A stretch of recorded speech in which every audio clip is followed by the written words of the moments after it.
Si se suma alguien más, bienvenido será. Buen día, ahora sí, ¿cómo están?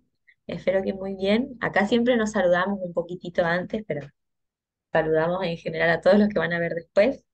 Ahí tenemos a una nueva conectada, Natalia. Vi que te sumaste al grupo, te sumaron al grupo, así que bienvenida. No sé si ya estuviste viendo alguna de las clases. Los demás, ¿cómo están? Hablamos un ratito con algunos. Bueno. Bien, todo bien.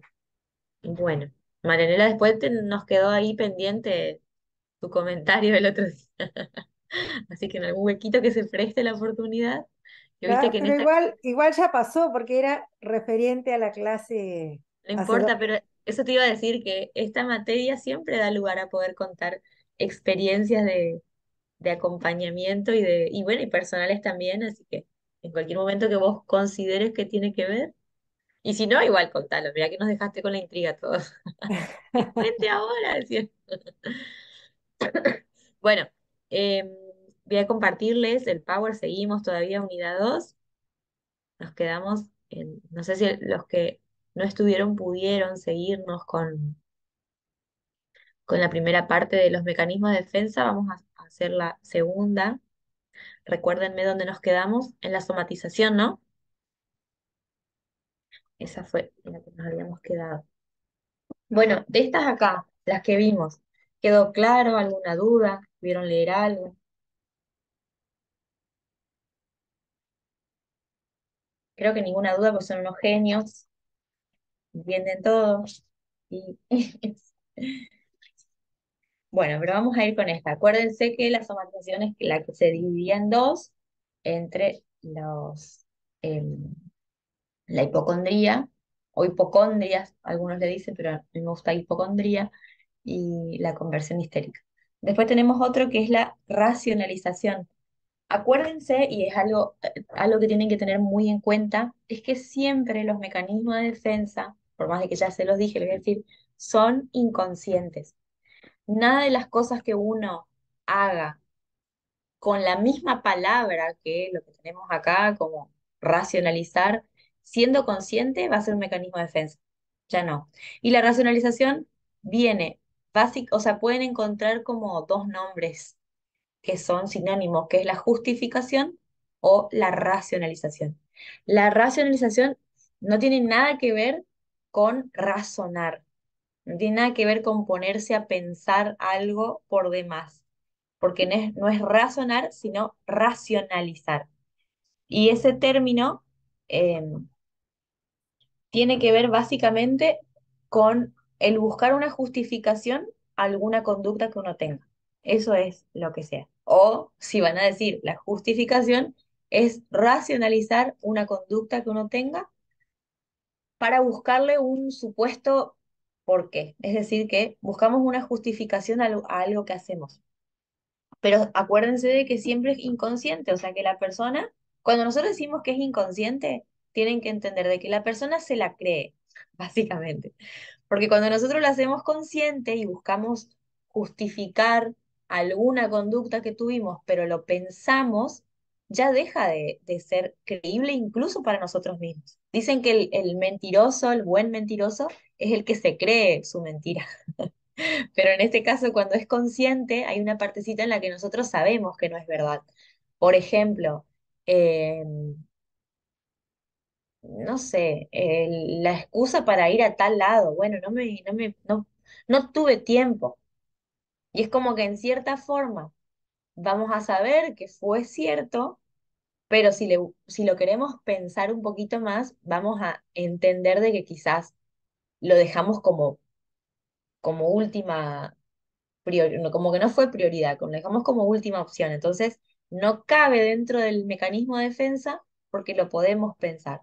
Ahora, el mecanismo de defensa es mucho más inconsciente y realmente la persona se cree su justificación. Por ejemplo, eh, alguna persona tenía la posibilidad de tener un ascenso en el trabajo, por ejemplo, y no lo toma. Y no lo toma y racionalización o su justificación tiene que ver con que eh, le iba a quedar poco tiempo, con que tenía que ajustar muchas cosas quizás en su familia para poder tener ese lugar de trabajo, porque implicaba mucha responsabilidad y no sabía si iba a llegar. Pero en el fondo, la racionalización, ¿qué hace? Siempre busca justificar una falta, una carencia. Acuérdense que los mecanismos de defensa siempre nos vienen a defender de algo que es intolerable para nuestra mente. En este caso, por ejemplo, que les pongo de ejemplo, valga la redundancia, es que posiblemente para esta persona es intolerante el fracaso. Entonces, por miedo a fracasar ante esa nueva posición de trabajo, prefiero decir no. Pero tengo un montón de justificativos que avalan mi postura. Pero el fondo de la cuestión es un miedo a fracasar, miedo al rechazo, miedo a la humillación, a no saber ser líder, etcétera. Entonces, siempre la racionalización esconde de fondo un temor que la persona a simple vista desconoce. Nosotros podemos ayudar a que la persona pueda tener victoria sobre ese deseo, ¿no? Entonces, generalmente, acuérdense de esto, que la persona honestamente busca razones para tal o cual cosa. Eh, Hay un autor que dice que es como un camuflaje mental, que cambia y adorna motivos que son indignos. Entonces, es una manera en que a la conciencia le parece bien decir, ah, bueno, sí, la verdad es que eh, tenés razón, no hace falta que lo hagas. El autor, quizás algunos ya lo leyeron, Jorge León pone el ejemplo en la iglesia del diezmo y dice que sabemos, ¿no? Que en muchas congregaciones o en toda edad, que hay gente que dice que no puede diezmar o dar una ofrenda que sea significativa por X razón. Bueno, ¿por qué? Porque no le alcanza el sueldo, porque si da eso, igual se queda sin nada, porque tiene que darle a otros más, porque ayuda mucho por otro lado, eso sí se escucha mucho. Entonces, eh, muchas veces, como plantea él, se trata de excusas que son conscientes, y bueno, son solo las excusas, pero muchas veces significa realmente que la persona de corazón está creyendo que, que, que vale su justificativo para no diezmar. Entonces nosotros podemos ayudar a tratar de hacer consciente los miedos, las dificultades, el por qué no, porque generalmente el, la, la racionalización se da con un miedo de base. Tengo temor, miedo a reconocer o a que me pase tal o cual cosa, entonces respondo de una manera justificada. Es como un autoengaño que en muchos casos puede servirle a la persona durante un tiempo, pero cualquier autoengaño se conoce que no lleva a buen puerto, digamos. El único mecanismo de defensa, como decíamos la vez pasada, que resulta satisfactorio es el de la sublimación. Todo el resto solamente hace tapar cosas que siguen lastimando a la persona. Eh, bueno, me gustó el otro ejemplo que plantea este autor que habla de los políticos. No digo que son todos, sí puede ser en su mayoría, de que por ahí tienen como muchas promesas socialistas o muy de pensar en la gente, pero a fin de cuentas es solo una razón o solo una justificación consciente o inconsciente, porque muchos realmente se la creen, de nada, tener poder en realidad, que es el fondo de la cuestión, pero se dibuja lindo con la ayuda de los demás. No digo que sean todos los que lo hacen eh, eh, consciente o inconsciente, muchos de verdad lo creerán y se nota en el estilo de vida que pueden llevar muchos incluso. Pero bueno, eh, ahí hay un tema para discutir por si lo hacen de manera racionalizada, lo hacen como mecanismo de defensa de la racionalización o lo hacen simplemente como justificativo y es totalmente consciente. O sea, lo que hay que entender es que la motivación de la racionalización es distinta a lo que están diciendo. La motivación interna es muy eh, subjetiva, es muy de cada uno y esa motivación tiene que ver con los deseos de cada uno, los sanos y los no tan sanos, pero siempre la justificación va a estar por sobre un miedo. Y fíjense que, que ese autoengaño realmente crea una cadena de automentira, por decirlo así, porque, bueno, incluso está comprobado a nivel cerebral que el mentiroso tiene mayor sustancia blanca en el cerebro. Me acuerdo una vez en la facultad hicimos un trabajo sobre eso, ¿no? De la investigación del mentiroso. Y realmente el mejor mentiroso es el que se cree su mentira, que se la cree en serio. Y muchas veces, si está atravesado por un mecanismo de defensa, aún más, porque lo hace de manera inconsciente. Lo que nosotros queremos lograr con la racionalización es evitar que el otro me vea tal cual soy. Entonces mi mente lo que hace es protegerme de mí mismo. Entonces no tengo que exponerme a cómo soy realmente. Entonces no ando, el que no quiere el ascenso no anda diciendo a todo el mundo gritando que tiene miedo de fracasar en el puesto. No lo va a decir, ni él lo quiere reconocer. Entonces, lo que hace es protegerse mediante el mecanismo de la racionalización. ¿Se entiende? Bueno, el otro que está tan utilizado, remil utilizado, que es el de la proyección. De ese ya habrán escuchado un montón seguramente. Estás proyectando, ese es famoso. La proyección básicamente quiere decir que deposito afuera en otro, en otros o en otro ser, como vamos a ver, lo que no tolero de mí mismo. Básicamente se trata de eso, es que desviamos hacia otros las circunstancias o las características de nosotros que nos son intolerantes. Entonces lo que hacemos es desplazar lo que es intolerante para mí. Eso que no me, eso que no sé, que me cuesta, que no quiero aceptar de mí mismo, lo tiro para afuera. Generalmente se considera como ser un mecanismo, los mecanismos de defensa son universales, digamos, entonces la proyección se da, o todos los mecanismos de defensa en realidad se dan en todos nosotros.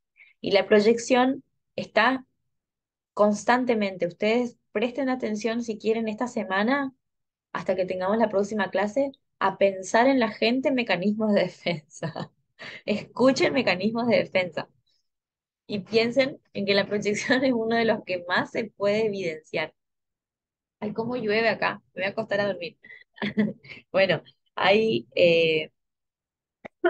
vieron que una de las cosas que más se ven, bueno, vamos a pensarlo dentro de la iglesia, es que la culpa de las cosas la tiene el pastor o o mi hermano. O el pastor le echa la culpa a la iglesia.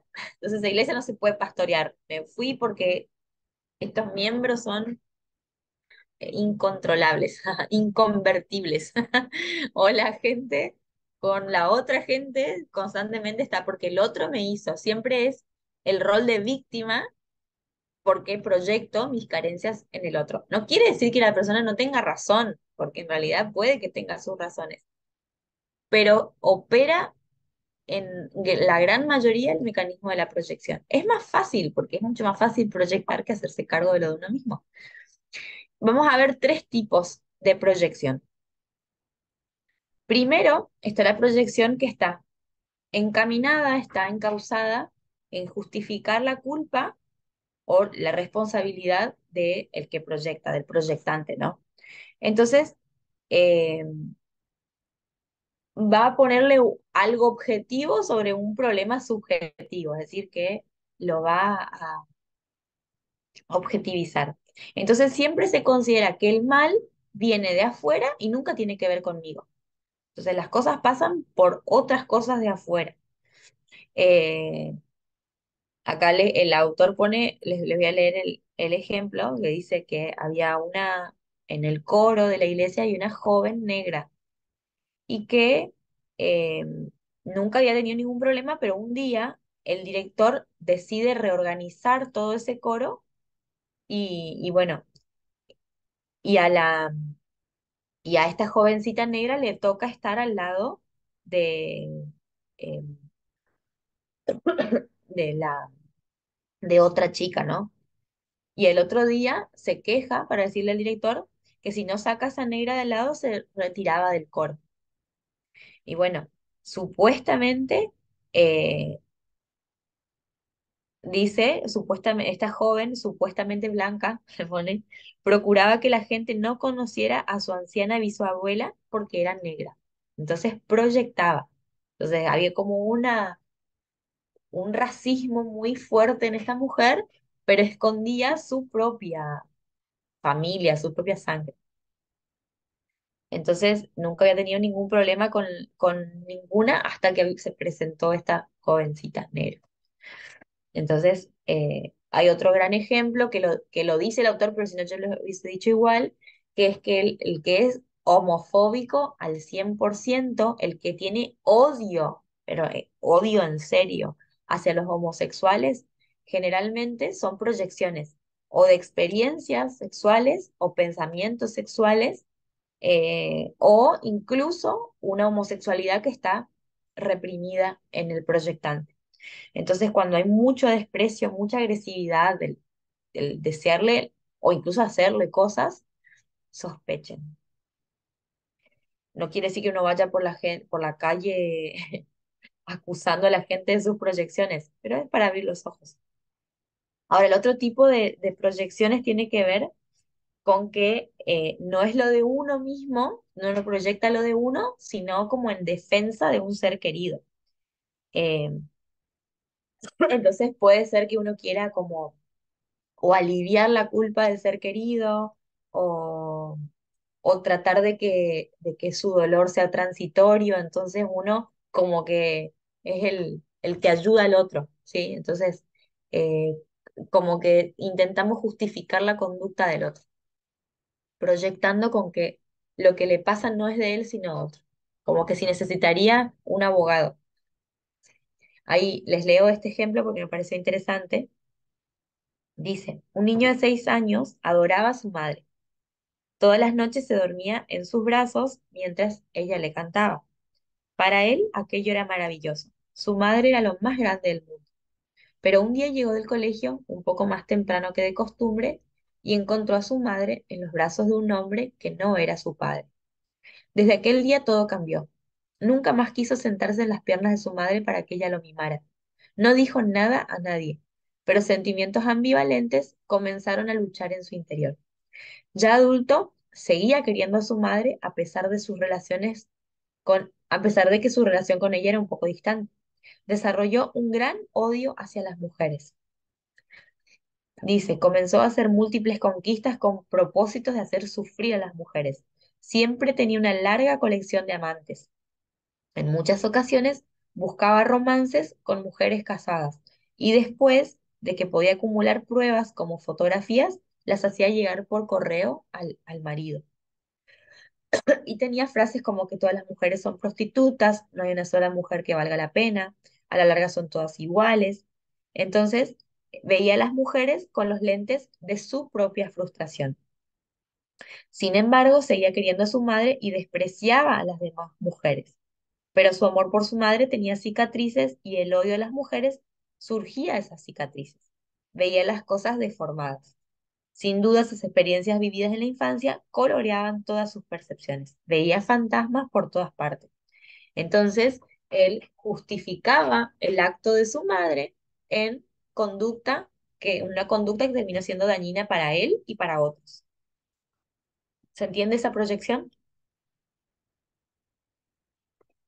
Bueno, y por último, una de las cosas que más vemos también, que plantea el autor, es que hay una frustración existencial que se proyecta hacia la imagen de Dios. Es decir, que las cosas que nosotros vivimos como intolerantes son culpas de Dios. Entonces, si Él me creó, Él que se haga cargo de lo que tiene. Entonces, muchas veces se justifica el pecado, las malas acciones o cualquier cosa que nos pase como responsabilidad única de Dios. Entonces se justifican un montón de actos. Bueno, pero si Dios creó esto, entonces es válido que yo lo haga. Entonces, si Dios existe, es responsable por mi conducta porque Él me creó. Y si Él no existe, entonces hago lo que quiero. Muy infantil. Y vemos esa parte infantil y de proyección desde la creación en el Edén, porque fíjense en Génesis 3 que dice, la mujer que me diste por compañera me dio ese fruto y yo lo comí. Ya, de entrada, le echa la culpa al otro, proyectan. Y después, ¿qué dice la mujer? La serpiente me engañó y yo comí. Entonces, ninguno se hace cargo de nada desde la creación. Así empezamos la historia del ser humano. Ahora sí es cierto que hay una parte en que la proyección puede ser positiva. Y les voy a leer este ejemplo, pero generalmente no es tan bueno. Dicen, si es peligroso ese mecanismo, pregunta el autor. Dice que en algunos casos puede ser positivo y habla de un alumno que proyecta su frustración en el profesor, porque a él le había ido mal, había sacado una mala nota y bueno, se entiende que estuvo como poco preparado. Entonces lo que hace este alumno es estudiar, estudiar, estudiar, estudiar para demostrarle a ese profesor de que él sí sabe. En ese caso, la proyección tuvo buen puerto porque él se esforzó, estudió y bueno, se supone que se esforzó y estudió, entonces esa es la parte buena. Al haber igual proyectado su frustración como en culpa del profesor. En ese caso, la proyección fue positiva. Pueden haber algunos casos, pero generalmente la proyección no tiene buen puerto, digamos, no suele ser tan buena. Generalmente trae más problemas que soluciones la proyección, porque justamente implica que la persona no se haga cargo de sus actos y, y bueno, y constantemente esté buscando el famoso chivo expiatorio que es le echo la culpa al de afuera. Eh, Hay otro autor de los que leemos que no es obligatorio, pero que habla justamente, como que lo toma como mecanismo de defensa, habla del chivo expiatorio, es buscar un culpable afuera. Entonces, está regido por esto, por el mecanismo de la proyección. Lo pone en otro lugar nada más. Eh,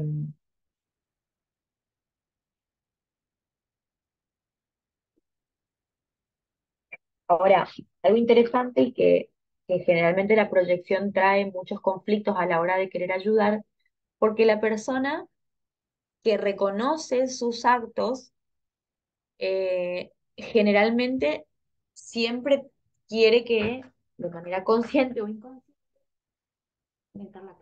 que la culpa sea compartida, o sea, 100% responsabilidad de nuestro aconsejado no es. Lo que nosotros tenemos que buscar dentro de la consejería cristiana es algo que se llama la responsabilidad subjetiva. Es decir, que la persona que está sentado frente a nosotros se haga cargo de lo que le está pasando. Puede ser 100% culpable el otro, pero la única persona que va a tener los medios conscientes, inconscientes, los recursos emocionales y espirituales para salir adelante va a ser esa persona que está sentada enfrente nuestro. Uno puede trabajar en matrimonios, puede traer a la otra persona, eso sí se puede hacer, pero no cabe al caso. Lo que quiero decir es que si nosotros trabajamos con un aconsejado, es únicamente ese aconsejado el que va a poder hacer algo con lo que le está pasando. Nosotros no podemos, y bueno, y esto me adelanto un poco, que es lo que vamos a ver después, que es sobre inteligencia emocional, que nosotros no podemos, por dos razones, depositar nuestras emociones o la responsabilidad de nuestras emociones en los otros. Uno, porque por más malo que sea el otro, no tiene por qué hacerse cargo de lo que a mí me está pasando. Y segundo, porque sería muy feo para mi propia persona tener que depender al 100% de lo que la otra persona haga con mis emociones. Entonces, uno solito es el único que puede tomar la posta, puede tomar el poder, si se quiere la palabra, de las emociones que uno tiene. Por eso es muy interesante que uno trate de sacar a la persona de la proyección porque no le sirve de nada. Puede ir con nosotros y descargarse y decir barbaridades de la otra persona y decir toda la culpa que tiene el otro, que puede tener razón, pero a fin de cuentas no le sirve, porque no va a resolver nada con la proyección, ¿se entiende? Em, bueno, acá si van a leer el libro, van a ver que en una partecita él dice que la proyección es pura, es el mecanismo de defensa propiamente dicho de la psicosis. No se compliquen con eso, porque, eh, a ver, para que entiendan a qué se hace referencia a esto. Dentro del psicoanálisis se considera tres categorías de personas, de personalidades.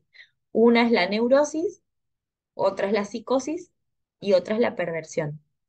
Nosotros, normalcitos, entre comillas, muy entre comillas, estaríamos dentro de la neurosis. La neurosis crea síntomas, viste que vieron que a veces se dice la neurosis de tal persona. Bueno, eso quiere decir que creó síntomas o que tiene cierta patología, pero que es dentro de la realidad, o sea, vivimos la propia realidad, vivimos la realidad en serio.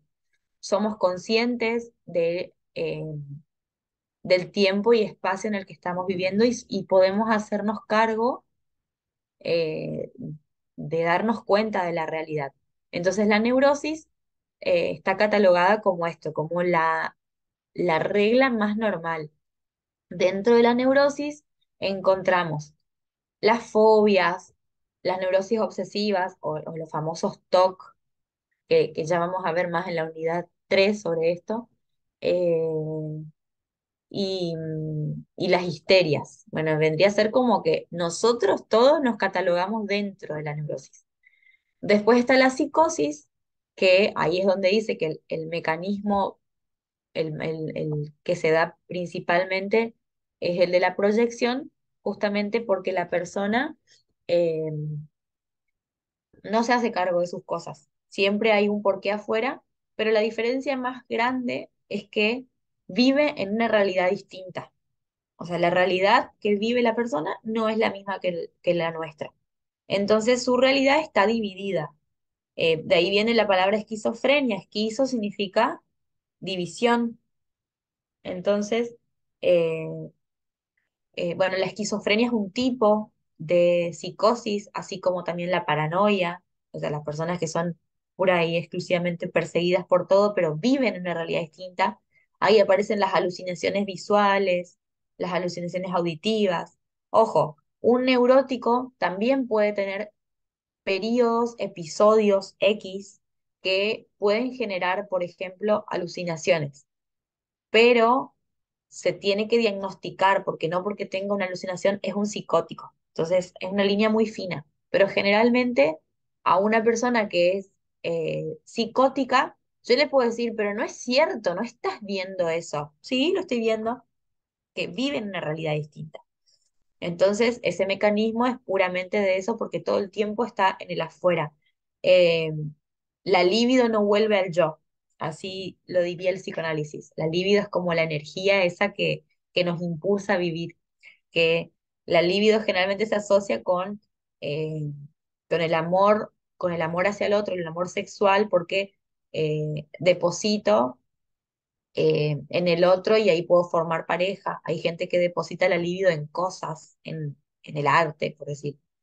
Eh, en el narcisismo, por ejemplo, la libido vuelve al yo, por eso es yo, y no importa el resto. También vamos a ver un poco el narcisismo. Pero bueno, la psicosis vendría a ser como vivir una realidad distinta. Y la otra categoría es la perversión, donde realmente la persona no solo tiene una realidad distinta, sino que es una realidad que va en contra de la regla normal y moral. Y por eso nosotros nunca vamos a poder llegar a entender y comprender a un perverso, porque su realidad y su emoción y su depósito del deseo está totalmente distorsionado. No vamos a entrar en por qué crea eso, porque se supone que es desde la mirada de la madre donde empieza el conflicto, eh, pero bueno, es otra historia más larga. Pero el perverso, bueno, y desde dentro de la perversión tenemos a todas las perversiones que ustedes se pueden imaginar, pero generalmente está distorsionado el objeto de deseo, que por eso ahí aparecen los pederastas, bueno, cualquier gama de violadores. Entonces, eh, está en una realidad totalmente distinta con ese factor también en el que generalmente goza en el dolor del otro. Esa es otra de las características del perverso. Antes, Freud consideraba a la homosexualidad dentro de las perversiones. Después, con los años, la psicología en general se encargó de quitarla dentro de las perversiones. No la consideraba dentro de las perversiones, no la considera dentro de las perversiones. Eh, pero vemos hoy que es re complicado porque con el LGTBQ tenemos como una gama muy amplia donde hay una línea muy fina entre considerar si se trata o no de una perversión.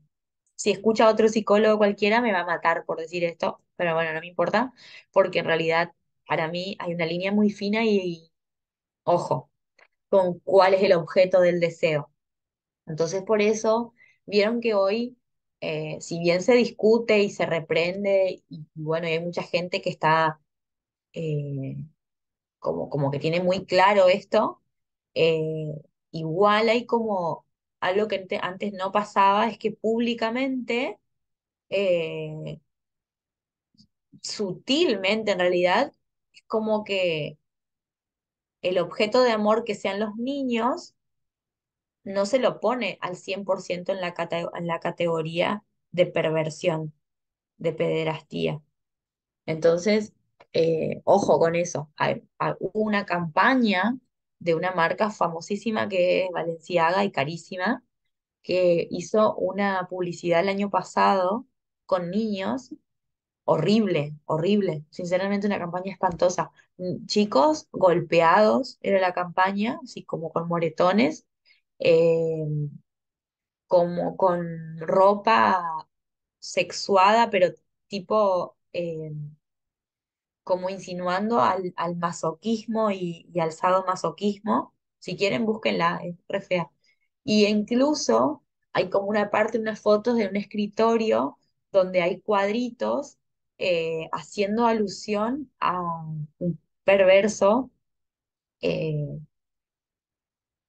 bueno, no sé bien de qué año fue, pero era como una campaña re evidente, era tremenda. Bueno, por suerte fue muy denunciada, muy muy defenestrada, pero en realidad es como que sutilmente la sociedad mete cositas y ahí es donde digo que está la línea muy fina entre que hay, o por ejemplo, que tal persona salga con alguien de menor edad.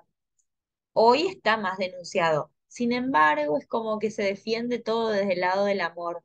¿Y por qué? También es complicado, porque incluso en Netflix nosotros vimos algunas películas donde si bien el perverso termina como mal, como o preso o muerto o como que castigado por la conducta, es como que sutilmente se dejaba ver que la justificación del perverso era que no era la culpa de él lo que sentía. Y es verdad, o sea, la persona que es perversa siente esas cosas y no es que está pensando adrede sentirlo. Eso no quiere decir que no tenga que ser castigado socialmente o que nosotros lo tengamos que aceptar, pero es como que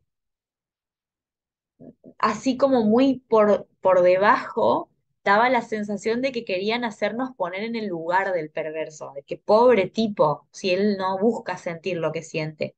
Es re, por eso digo, como que las cosas, el que hace las cosas, las hace bien, porque eh, nos va metiendo como ideas de a poquitito. Por eso es tan difícil el tema de la tecnología y hay que tenerle mucho ojo a las redes, bueno, a todo. Eh, pero es como que nuestra sociedad a poquito nos quiere hacer cambiar algunas cosas. Entonces, bueno, ya me fui de tema, perdón, pero nada, es como que nosotros tenemos que tener los ojos abiertos, porque nada es inocente. El otro día me contaba una amiga que no sabía por qué su hija estaba tan irritable y se empezó a comer las uñas, tiene 2 años y medio, se empezó a comer las uñas y estaba nerviosa y se dio cuenta de que miraba ese dibujito de porquería que eliminen lo de su casa. Lo odio. Es Peppa Pig. Es una porquería, Peppa. Y ya tengo un montón de casos de niños que sufren con ese dibujito y realmente, pero fue tan drástico, le sacó el dibujito, porque Peppa, más allá de que sea como, parece que no pasa nada, tiene una desautorización al padre que es increíble, presten la atención, bueno, más allá de que, bueno, de las otras cosas que tengo. Pero le sacó el dibujito y la nena volvió a ser la de antes. Me decía, es increíble el cambio radical con sacarle ese dibujito de porquería. Me dice, como que me entendió a lo que yo le venía diciendo, que yo parecía la loca de la que, no, mire, Pepa, como que qué exagerada, Cintia. Y le sacó Pepa y la nena volvió a ser la nena de antes, amorosa, cariñosa, tranquila. Bueno, nada, por eso digo, las cosas no están hechas porque sí. Hay que tener mucho cuidado con las cosas que dejamos que nuestros niños miren. Bueno, perdón que me fui de tema. Voy a seguir, voy a seguir con el otro mecanismo, porque si no me van a matar. Bueno, este es bien interesante, el de la regresión. Como la palabra lo dice, volvemos para atrás, es un regreso.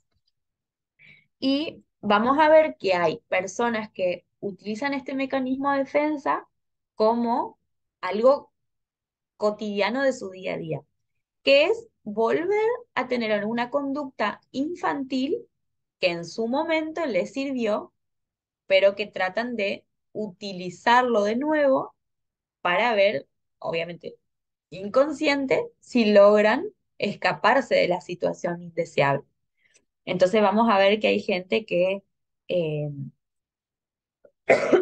que como dice, bueno, dice el autor, que para lo único que le sirve ahora es para quedarse en ridículo, porque ese tipo de conductas de llorar, patalear, enojarse excesivamente, servían cuando uno era niño, pero ahora de adultos solo sirven para ridiculizarnos. Entonces, acusar a los otros de manera muy molesta, simular una descompensación en el cuerpo, o sea, simular enfermedad, eh, estar irritables. Es como mi papá siempre dice el ejemplo del que se había enojado en la comida y dijo, ahora no como nada. Se jodía él solo. Entonces ahora no como nada. Entonces las conductas infantiles que llevan a que la persona se defienda de lo intolerante, pero no deja de ser esto, una conducta infantil. Les leo el ejemplo. Bien, dice el que un joven visitó a su novia. Ella dijo algo que al parecer le disgustó y lo llevó a estar 1 hora sin hablar, el tiempo que la joven pudo resistir y por fin se marchó sin que ella lograra saber qué fue lo que le pasó. El problema más grave era que él tampoco lo sabía. De pequeño asumía esa actitud cuando tenía algún problema. Se encerraba en sí mismo, se ponía en un rincón y no hablaba. Entonces la madre venía al instante y le decía, ¿qué te pasa, mi hijo querido? ¿Estás enfermo, mi amor? Recibía toda clase de mimos. Si la madre lo había castigado por algo que había hecho, todo quedaba saldado. El joven recuerda estos hechos desde su niñez, pero no tiene la menor idea de cómo podían ellos afectar su vida actual. Sin embargo, lo que él estaba esperando era que su novia reaccionara como su mamá, que lo mimara, que le preguntaba si estaba enfermo, etc. Al no obtener su propósito inconsciente, pensó que ella no lo amaba, pero no lo dijo y cayó en un círculo vicioso.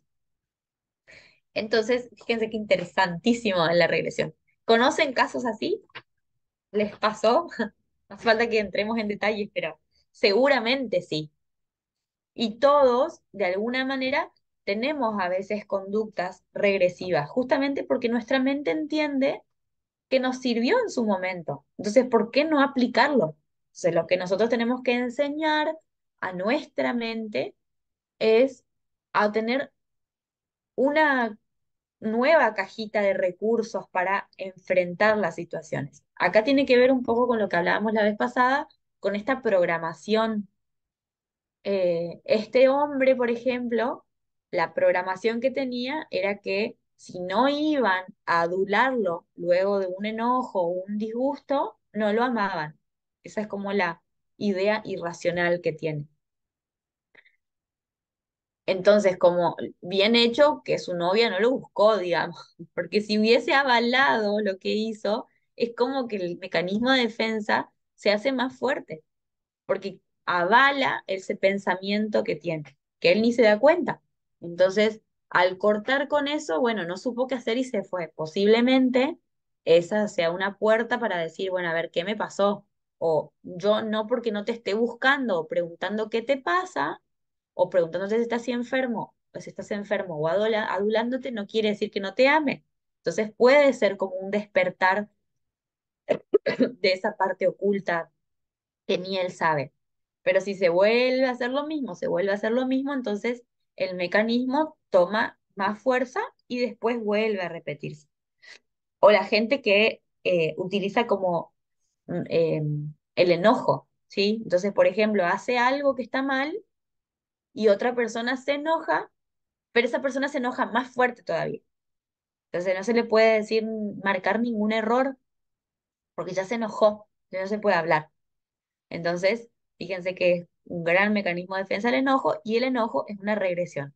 O sea, cada persona que viene con este tipo de mecanismo de defensa, ustedes tienen que ver niñitos ahí.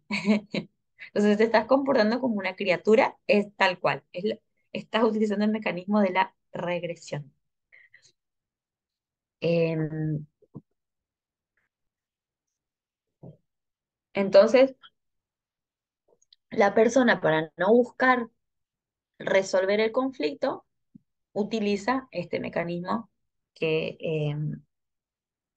que nada, que incluso también acá lo dice como ejemplo, que es propio de la esquizofrenia. Si la esquizofrenia, si ustedes conocen algún esquizofrénico, van a ver eh, que tienen mucho este mecanismo de o patalean o lloran o se encierran y bueno, es como que vuelve a ese estado de niño.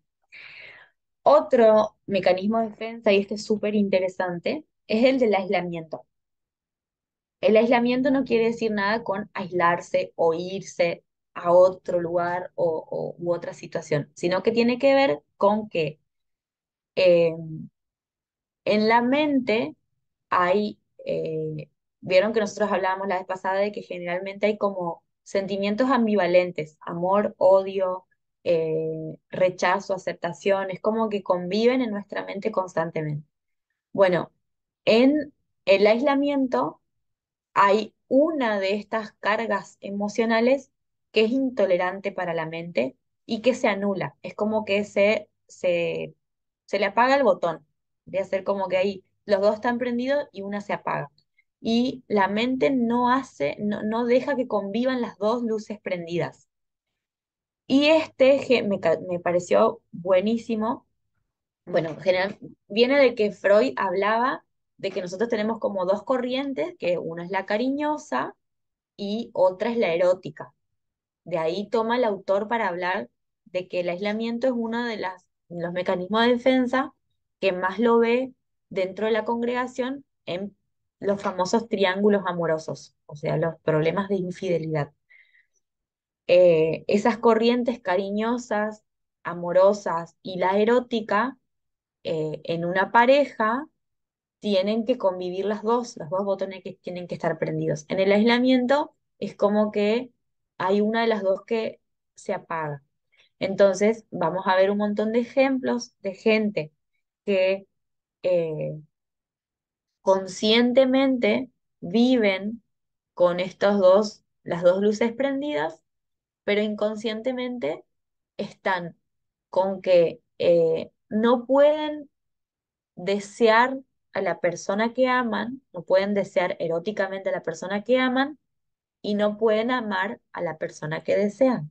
Es donde ahí se ven los casos de infidelidad, donde, ojo, y esto es muy importante, no todos los casos de infidelidad tienen que ver con el mecanismo de aislamiento. Hay que ver en el fin último de la cuestión. Pero sí muchas veces, y esto no es justificar ningún pecado, no quiero que se entienda así, pero muchas veces se juzga a la persona eh, bueno, como el que él o la que comete el peor error dentro del matrimonio y muchas veces está regido por el mecanismo del aislamiento. Entonces eso no quiere decir que uno vaya a justificar la conducta que tuvo, pero es importante conocer qué es lo que está pasando. Y puede no, estoy segura de que la persona no se da cuenta de estas cosas y convive con eso, con un sufrimiento tremendo, porque no solo arruina el matrimonio, la familia, todo lo que significa, sino que internamente no está siendo feliz con lo que hace tampoco. Entonces, bueno, el autor incluso dice, tenemos que tratar de escuchar más y juzgar menos, no ir directamente a acusar por lo que hace. Eh, entonces, como que internamente lo que hace el aislamiento es generar una contradicción interna. Entonces, quiero hacer esto, pero a la vez no hay deseo de hacerlo. ¿Se entiende? Quiero hacer las cosas bien, pero como que hay algo más. Ese algo más, sabemos que es el pecado, todo lo que eso significa, pero muchas veces opera el mecanismo de aislamiento. Cuando hay una de las eh, una de las cargas emotivas está como desplazada, apagada. Entonces se suprime cierta experiencia, entonces hay que ir como más atrás para ver qué fue lo que generó que, que cierta partecita como que no puede darse libremente, ¿no? Entonces, a veces puede ser alguna percepción que tuvo desde chiquitito o chiquitita, alguna cuestión que vio en sus padres, etcétera. ¿Se entiende? Bueno, la otra, que también tiene otro nombre, que ustedes la van a ver como la identificación, pero generalmente como mecanismo de defensa se le dice la introyección. En la proyección lo que hacíamos es que lo intolerante de nosotros mismos lo depositábamos afuera y en este caso lo que hacemos es que lo que está afuera nos lo atribuimos a nosotros, tanto bueno como malo. Si es mecanismo de defensa, generalmente no es tan bueno. Entonces, lo que significa es la adquisición o la atribución de características de otra persona como si fueran nuestras. Acá también hay algo que se desprende de la introyección, que se ven muchas víctimas de violencia, por ejemplo, es que hay identificación con el agresor. Entonces se justifican actos o se copian ciertos actos del agresor para, eh, bueno, obviamente como mecanismo de defensa para no afrontar la situación. Que generalmente son como rasgos negativos, digamos, de la persona. Pueden haber positivos, pero al fin de cuentas como que es lo negativo. Entonces, el sujeto en este caso asimila la conducta que tiene como la del otro. Entonces empieza a actuar como el otro. Eh, Acá un claro ejemplo de esto es los chicos en edad de adolescentes que tienen algún ídolo musical o lo que sea, algún artista. Es como que acá se ve mucho esa parte de la introyección. Y justamente la adolescencia es clave en esto porque ellos están en busca de, de su identidad. Entonces, al forjar esa identidad, que en realidad la identidad no deja de ser nunca, pero en este tiempo es como el más clave porque se deja el rol de la infancia y se empiezan a adquirir cosas nuevas. Entonces acá es donde se da más este mecanismo donde van viendo a qué me adapto. Y van a ver un adolescente a veces que va mutando de cómo ser, que a veces tiene como que en la casa recontra pelea por las cosas de la casa, pero va afuera y habla re bien de algunos ideales que se tienen en la casa. Y viceversa, es como que eh, discute quizás con los compañeros de algo, pero en la casa lo defiende a muerte. Entonces es como esa contradicción de la adolescencia, pero ahí se ve bien el mecanismo de la introyección. Entonces, la introyección se ve cuando uno es adulto y cuando uno es papá. seguro, como decir, no quiero repetir eso que hacía mi mamá, y ahí lo haces. Bueno, esa es la parte inconsciente, cuando uno lo hace sin querer. O por ejemplo, que nos digan, caminás igual que tu papá, por ejemplo. Se atribuyen ciertas características del otro. Muchas veces son inocentes y no pasa nada, que en realidad uno por la vida va en identificación porque es lo que aprendió, pero se da de manera conflictiva cuando uno utiliza como ciertas formas de la introyección para resolver ciertas cosas que no funcionan. Por ejemplo, como hablábamos la vez pasada, cuando se repiten los patrones de conducta con la violencia, por ejemplo, o con formas de educar que sabemos que no son las correctas, pero bueno, como que lo hacemos porque lo sabíamos. Sale sin querer. El punto es hacerlo consciente para poder darnos cuenta de que son cosas que quizás no están tan buenas. ¿Se entiende? ¿Hasta acá? ¿Me siguen? Bueno, la compensación tiene que ver con que se utiliza de manera, valga la aclaración, inconsciente, se utilizan ciertas conductas, generalmente son conductas que, como dice la palabra,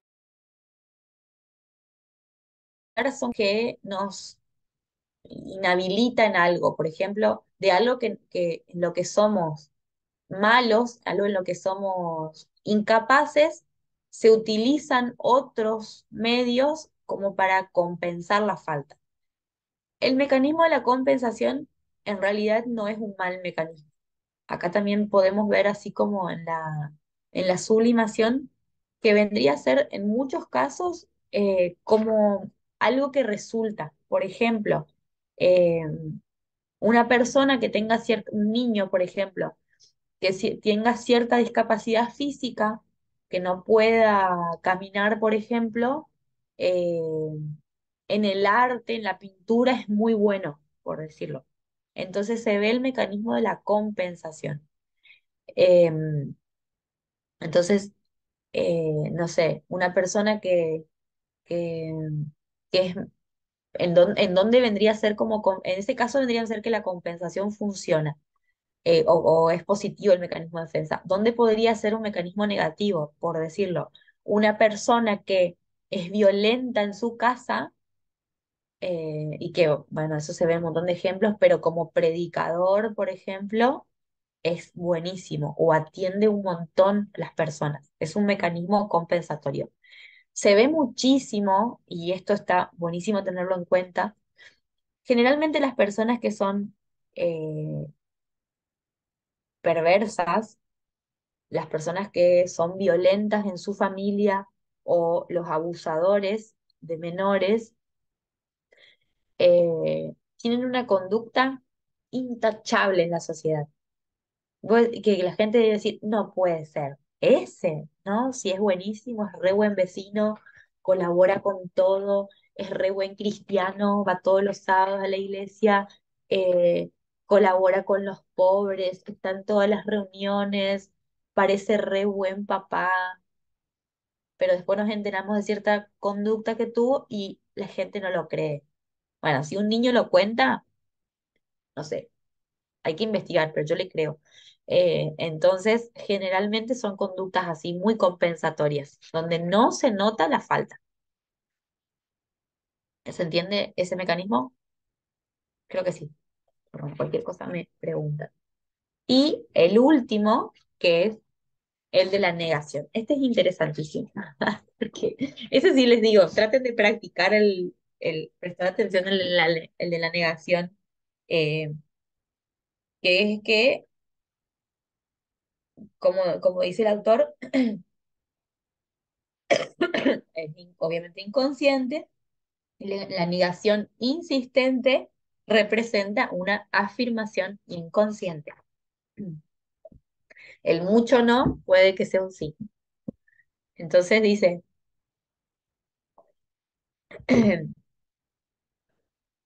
dice un ejemplo. Usted pregunta quién puede ser la persona del sueño, del sueño. Mi madre no es. nosotros ratificamos, entonces es su madre. Porque ¿para qué tiene que decir que no es su madre? O sea, si no era su madre, no la iba a mencionar. Entonces en el sueño se trata de la madre. ¿Se entiende? Cuando es muy repetitiva la negación o muy explícita la negación, nunca se me cruzó eso por la cabeza. Sí, se te cruzó por la cabeza, si lo estás diciendo. Jamás lo podría haber pensado. Sí, lo pensaste. Eh, no me parece cuando son respuestas inmediatas o reacciones inmediatas. Entonces sí te parece. Eh, justamente, bueno, el autor plantea esto interesante que dice la negación insistente de la existencia de Dios es más de una veintena de sus obras, en más de una veintena de sus obras pone de manifiesto al creyente escondido en el inconsciente de Freud. O sea, constantemente él está tratando de negar a Dios en todas las obras. Y no es más que reafirmar que existe. Freud tenía como mecanismo la negación. Eh, ¿se les ocurre algún ejemplo de la negación? Pensémoslo juntos. Ya es el último mecanismo de defensa.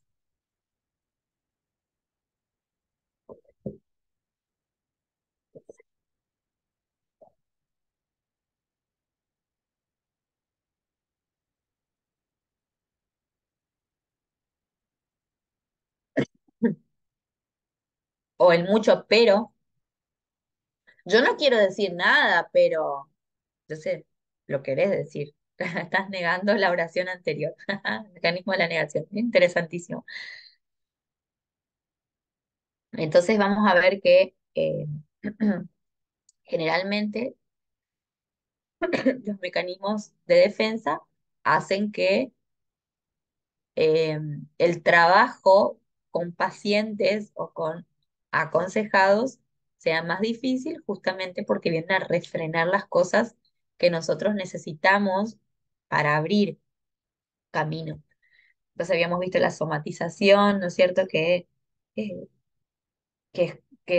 la somatización vendría a ser, el autor lo plantea como un autocastigo, entonces ese autocastigo también nos refrena de poder ser fructíferos y desarrollarnos bien en las cosas que hacemos. Sí, Amanda, Buenos días, paz a todos. Una pregunta. Digamos, en los roles del trabajo, cuando una persona está renuente a los cambios, ¿se puede decir que está en la negación? ¿cómo? Digamos, vamos a hacer un cambio de metodologías o que vamos a cambiar el equipo de trabajo. Venía trabajando bien, o sea, con buenos compañeros, todo, y dicen, no, vamos a sacar a esta persona y vamos a meter a otra y es muy renuente, no, no quiero que lo cambien, no es, nosotros llevamos trabajando. ¿Eso puede ser algo de negación o no se No, puede tomar de ahí? Ah, ok. no, vendría a ser como una conducta negativa o negadora, si se quiere, pero no es mecanismo de defensa. Acuérdense que el mecanismo de defensa es inconsciente y generalmente se da en nuestras palabras o también en los actos cuando, eh, no sé, nosotros siempre es inconsciente y, y se tiene que dar sin que la persona, bueno, por ser inconsciente, sin que se dé cuenta de algunas cosas, pero no necesariamente tiene que ver con conductas así. No sé si me explico. Es como, generalmente lo podemos ver en el discurso, en personas que no quieren decir algo, pero lo dicen, o constantemente están diciendo que no alguna cosa, pero sus actos dicen otra cosa. Mm, Ahí se ve como el comportamiento. Eso que vos decís me suena como más a estar negado, que es distinto. sí, porque No para todo querer hacer es alguna como cosa. el no, o sea, digamos que uno le quiere cambiar algo o se necesita un apoyo o algo, es, no, no puedo, no se puede, no, todo es, pensé que estaba Ahí en... me suena más al mecanismo de la racionalización. Habría que ver con qué justifica el no querer hacerlo. Me suena más a ese que puede ser, pero las conductas negativas no tiene que ver con el mecanismo de defensa de la negación. El Ah, ok. mecanismo de defensa se da inconscientemente y no es que la persona sea negativa en su discurso, sino que no quiere que, acuérdense que el mecanismo de defensa es porque uno no quiere, la mente no quiere que se evidencie, se ponga de manifiesto algo que es intolerable a la conciencia. ¿Se entiende? Sí, señora, gracias por la Bueno, aclaración. bueno, vamos a ver entonces que va a ser un gran trabajo nuestro el poder ir por ahí, por el medio, por donde nos van dejando las manifestaciones del inconsciente, estos huequitos para poder adentrarnos. Va a ser un trabajo de hormiga. Sí, Esmeralda. Este último mecanismo puede ser el que ejerce el maltratador o el violentador con la persona cuando se le cuestiona y dice, no, yo no tengo la culpa o no, yo no le hice nada. Yo no estoy haciendo nada para que esté sufriendo o X respuesta que da, ¿no? Casi siempre es omitiendo su responsabilidad, podría ser Y este puede ser, mecanismo. puede y no puede, depende de a qué punto es inconsciente. Porque en mi experiencia, por ejemplo, las entrevistas a acosadores, a violadores, a abusivos o violentos, hay una gran parte de ese no que es consciente. Entonces son simplemente excusas. Entonces lo digo porque sé que de esa manera me protejo, pero no es inconsciente. Generalmente el mecanismo de la negación es, es inconsciente. Lo pienso del otro lado para que se entienda. El mecanismo de la Ujú, negación se ve muchísimo en víctimas de violencia donde justifican, bueno, y aparecen muchos mecanismos de defensa, ¿no? La racionalización es uno de los que aparece. Eh, Hay algo que se llama dentro de la violencia, que es el ciclo o círculo de la violencia, donde se supone que ese ciclo nunca termina y cada vez se hace más grande, donde primero se le dice que es como la fase de la acumulación de la atención, entonces, por ejemplo, la víctima hace cualquier cosa, no sé, está prendido tu micrófono, Esmeralda. Gracias. Donde, no sé, por ejemplo, qué sé yo, leyó un mensaje en el baño, por decir. Entonces, esa fue la fase de acumulación de la atención porque el, el marido, la pareja, le empezó a decir, tenés algo que esconderme porque te metes en el baño, estás con otro, un montón de cosas. Entonces, se llega a la fase del golpe, que a veces pasa y a veces no, pero se considera que cuanto más es grande el círculo, se va a llegar en algún momento a eso, entonces aparece donde el desborde de la ira, del violento, llega como al golpe, a un femicidio en el caso extremo y último, pero bueno, después pasa a la fase de la luna de miel, que es la de la reconciliación, donde pide disculpas por lo que hizo, le dice que nunca más va a volver a hacerlo, qué sé yo, le pide perdón, se justifica el agresor y fíjense que esta justificación tiene su detalle de que siempre tiene proyección. Entonces, yo no quise enojarme tanto, pero si vos no te hubieses metido al baño con el celular, entonces siempre se justifica. ¿Y qué pasa? El umbral de tolerancia de la víctima cada vez es más grande y ahí aparecen todos estos mecanismos que son también el de la racionalización, porque si yo no lo hubiese hecho, fue culpa mía, yo lo hago enojar, y aparece una fase negadora en la que no llegan a entender que realmente están dentro de un círculo de violencia, o sea, no llegan a comprender y a concientizarse o hacer, sí, hacerlo consciente, hacer consciente de que están dentro de una relación violenta. Entonces ahí aparece ese mecanismo de la negación y, bueno, y varios otros. Eh, y bueno, ¿qué pasa? El umbral de tolerancia cada vez es más grande, entonces la próxima fase ya cada vez es más grande y se toleran más cosas, porque en realidad el violento nunca empieza al comienzo de la relación a decirle no te vas a juntar nunca más con nadie en tu familia. No, o sea, son pequeños pasos muy sutiles. Por eso la víctima eh, está metida en toda esta maraña de engaño y de autoengaño que es difícil de salir porque es como un trabajito de hormiga de la manipulación. Pero ahí lo vería más al mecanismo de la negación, ¿se entiende? Más que del otro lado. No digo que no Sí, se sí, pueda, quedó pero por claro. ahí para entenderlo un poco más. ¿Alguno con alguna otra duda o que quiere comentar algo?